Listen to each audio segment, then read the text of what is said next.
Blessed risings to all of you, wherever you are. It's the good vibes, you and I. And I'm having a little bit of nature talk today. It's really good to enjoy a peaceful morning. Here in Texas, it rained overnight, so it feels really good. My purple queens have had their shower. I'm going to clean them up. The holly bush has had her shower. I have to clean her up. And I'm going to film myself doing so. I just did my lawn. I did that. I have to get more blades from my edges, but I did that. Well, one of my neighbors, he just edges it up himself just because, so thanks to him. Mr. Shears and also Mr. Washington. But yeah, I mow the lawn, so I do love maintaining nature when I can. So anyway, I hope you enjoy watching me trim up this holly bush. I'll show you the holly bush. Those brown spots, I believe, are moth nests. So I'm just going to trim around them because some moths are really pretty. But anyway, holly has a very sacred meaning. For those Christians out there, holly is mentioned in your Bible several times. Hollywood was named after a holly bush. I don't know how many of you know that, but that's also true. You can look that up. It's a well-known fact. Holly is very powerful. The wood of a holly bush is very powerful, as well as the berries. But the berries are poisonous, so that's why it's best not to eat them. But they're very beautiful regarding an ornamental feel. They're very, very pretty. But anyway, I come out here sometimes to meditate and pray next to the holly bush, and I just felt like I would share my trimming with you guys. So I hope you enjoy. For those of you who like that kind of thing, I hope you enjoy. As you're watching the video, please keep in mind that this is not an instructional video on how to trim a bush. I made this video because, to me, trimming a holly bush, pruning any plants, tending to your garden or your lawn, anything like that, it reminds me of life. How it's another way to look at life, how to get through life. What do I need to take off? What do I need to leave? What shape would I like to see manifest when I'm done with this project? See, these are questions that I asked myself before I began trimming this beautiful holly bush. These are also questions that help me sort through my life. And I hope that if someone's watching this video that needs help sorting through their life, perhaps you have a place in nature that will help guide your thoughts. If you need more than that to help you, then I encourage you to see a mental health professional at your earliest convenience. Peace is not far. It's not as far as some would have you think. So reach out and grab it when you have the opportunity. Hope you enjoyed the video.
I want you to stop for just a moment and think about how many times you've had to redirect yourself on your life journey. How many times have you had to change your angle as you come into a situation or go out of a situation? We have to adjust and adapt, take in, put energy out there. You know, I think about all these things when I'm tending to my lawn and garden areas. You know, every time I cut a leaf, I'm cutting it for a particular reason. Just like in life, when you have to throw things to the side, cast things to the side, you have to let it go, right? So that's the whole point of me making this video. It's just like with life. Imagine the holly bush is life. Your life. And there you see the little bits and pieces sticking out from the whole balance of the shape. Well, sometimes you have to go through and you have to nip some things in the bud so that at the end of the day, you can smile at what you see in that reflection. I hope that makes sense to someone out there. If it does, I sure would appreciate a thumbs up. That sure would be great. All right, back to the video.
climb. So here's the finished product. Where and or when have you experienced a sense of peace when you're in nature? Let us know in the comments section.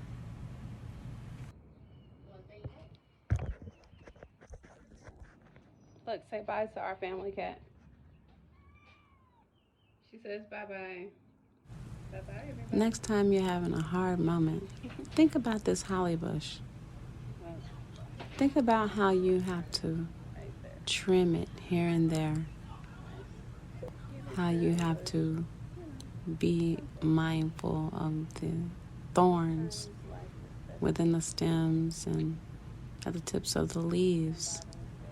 How you have to navigate thorns in order to achieve your goal. Think about that and be glad at the end when you step back and you see a beautiful manifestation of your desire, your doing. I send love and light to all those who send it to me. I send it right back to you, ×3. You've been hanging with the Good Vibes Gemini. I'll see you next time.